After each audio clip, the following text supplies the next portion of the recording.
Salut les devs, dans cette vidéo je vais vous parler encore une fois de l'Aragon qui est l'environnement de développement que j'utilise sous Windows et aujourd'hui on va parler un petit peu de PHP-MyAdmin qui par défaut n'est pas installé dans l'Aragon. Donc je vais vous montrer rapidement comment mettre en place PHP-MyAdmin puisque par défaut l'Aragon utilise IDSQL qui est une application Windows embarquée qui fait très bien le travail d'ailleurs. Mais pour celles et ceux qui sont habitués à PHP-MyAdmin et qui y ont leurs petites habitudes, eh bien, on va voir tout de suite comment mettre ça en place très simplement. Et comme toujours avec l'Aragon, la mise en place d'un nouvel outil n'est pas très compliquée car ça a été pensé par Léo, le concepteur de l'Aragon, et qui nous facilite vraiment notre travail quotidien. Donc en fait, il y a deux approches possibles. On va voir les deux, je vais vous expliquer très rapidement pourquoi on va voir deux approches. La première approche, c'est de passer par le menu de l'Aragon, Tools, Quick Add, et de cliquer sur PHP-MyAdmin. Donc on va le faire tout de suite, et on voit que ça va lancer l'installation de PHP-MyAdmin 4.8.5. Alors je vous dis tout de suite pourquoi on va faire une deuxième étape, ou en tout cas on va faire une deuxième méthode plutôt. C'est tout simplement puisqu'aujourd'hui PHP-MyAdmin est en version 5.0.4 et que donc on souhaite bénéficier des dernières évolutions, surtout sur une version majeure comme la version 5. Donc on laisse finir tranquillement son téléchargement et vu ma connexion chez moi ça va prendre un petit peu de temps, donc on se retrouve dès que c'est terminé.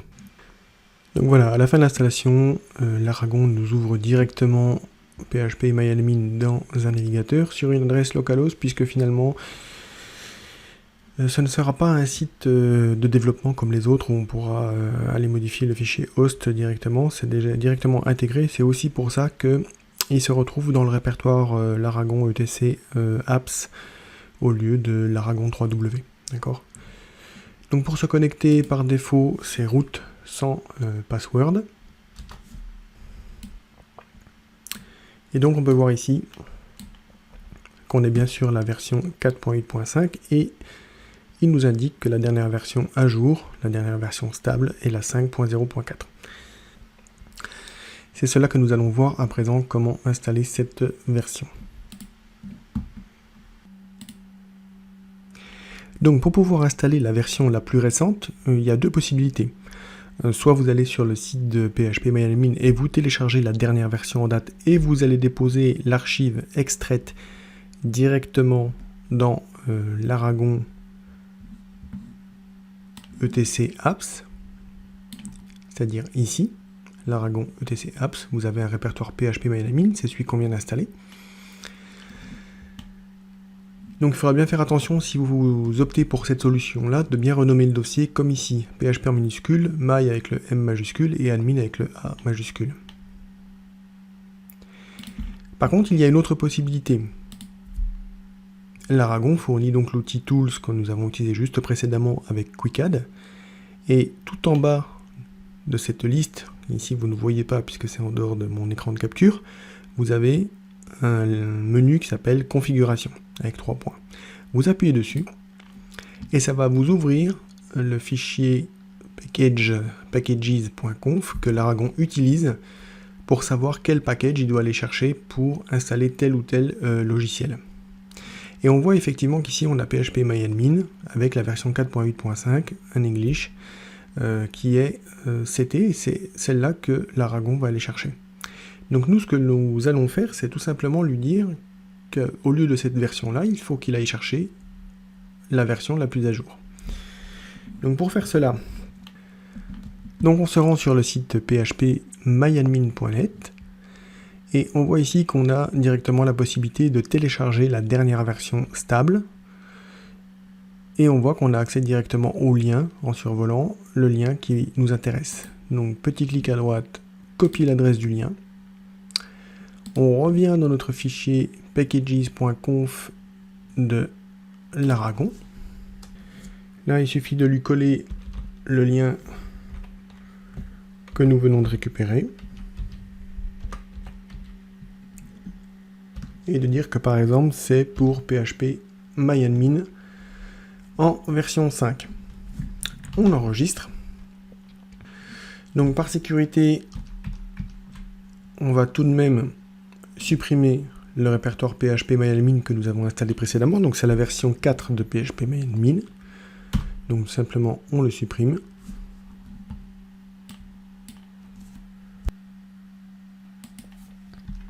À présent on retourne dans notre Laragon, Tools, QuickAdd. On voit bien qu'on a PHP-MyAdmin 5 qui a été rajouté dans le menu. On clique dessus et normalement ça doit nous télécharger la version que nous avons choisie à présent. Donc pendant que ça télécharge, c'est une méthode QuickAdd, la configuration de QuickAdd qui permet de pouvoir personnaliser les différentes versions des outils que vous pouvez ajouter dans Laragon. Comme vous pourrez le voir dans ma vidéo de présentation de Laragon, Laragon a la possibilité de vous accompagner dans bien des langages de développement et ne se limite pas seulement au PHP et au MySQL. Il a vraiment une capacité, pas illimitée, mais qui offre de très belles perspectives pour un développeur qui souhaiterait utiliser énormément de langages sous Windows. C'est vraiment le tout en un qu'il manquait, et il permet vraiment de faire énormément de choses. Donc merci à Léo pour ça, évidemment. Je vous retrouve dès que c'est terminé, dès qu'il a fini de télécharger et d'extraire l'archive, et on vérifiera que le fonctionnement est nominal et que nous avons bien la version 5 de PHP-MyAdmin. Et voilà, il vient de terminer d'extraire PHP-MyAdmin en version 5. À présent, il nous suffit de relancer cette page pour vérifier qu'il y a bien un changement de version. Donc toujours avec root et pas de password, par défaut, hein. Après vous pouvez le modifier bien sûr. Et donc si on va voir la numéro de version, on est bien en version 5.0.4. Donc voilà, on en a terminé pour l'installation de PHP-MyAdmin. Maintenant, il ne vous reste plus qu'à gérer vos bases de données, vos tables et vos requêtes. La dernière chose que je voulais vous dire, c'est que ça fonctionne très bien avec Chrome, ça fonctionne très bien avec Edge sans aucun souci. Par contre, sous Brave que j'utilise au quotidien, j'ai un souci, ça ne fonctionne pas correctement et j'ai pas encore trouvé pourquoi. Donc je vous montre ce que cela donne. Voilà, sous Brave, quand on arrive directement sur localhost PHP-MyAdmin, on n'a que le logo de PHP-MyAdmin et on n'a pas du tout la partie connexion. Donc dans les paramètres de débugage, a priori le souci semble se situer ici, et bon, je vous avoue que j'ai pas investigué plus avant pour trouver quelle était la source du problème. Si jamais vous savez de quoi il s'agit, n'hésitez pas à en faire part dans les commentaires, ça pourra aider les copains. Et si je trouve d'ici là, je le mettrai sans doute sur mon blog itanea.fr/apprendre le développement web. Voilà, donc écoutez, n'hésitez pas à aller consulter mes autres vidéos, n'hésitez pas à vous abonner à la chaîne pour être prévenu des nouvelles vidéos, laissez un pouce bleu si cette vidéo vous a aidé et vous a plu, et n'oubliez pas non plus que vous pouvez également trouver mes formations gratuites et payantes sur happytodev.itanea.fr, vous verrez le lien qui s'affiche, et il ne me reste plus qu'à vous souhaiter un happy to dev et à vous dire à la prochaine vidéo. À très bientôt, ciao.